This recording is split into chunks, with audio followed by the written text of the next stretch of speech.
Hello, good morning. Karon kay magluto ko og saging na nilungag para sa ilang food to share sa school sa ilang nutrition month.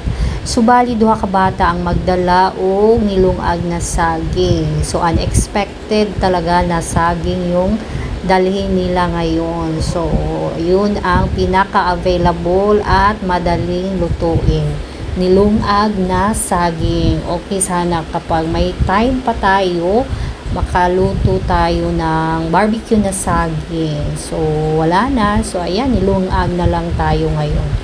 So, high school and elementary, sabay yung kanilang nutrition month. And, yan, nilungag na saging yung kanilang dalhin ngayon.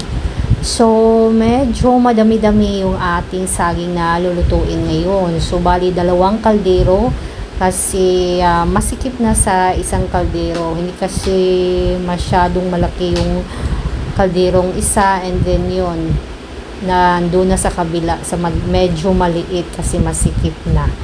And yun, madali lang naman itong lutuin. So, ayan, nakasalang na yung ating dalawang kaldero na saging nilungag. So, in a few minutes, maluluto na yung ating nilungag na saging. So, ayan, kumukulo na yung ating niluluto na saging. So, I don't know if maubos ba lahat itong saging na dalhin nila. So, depende na lang yun. And yan, almost done na tayo dito.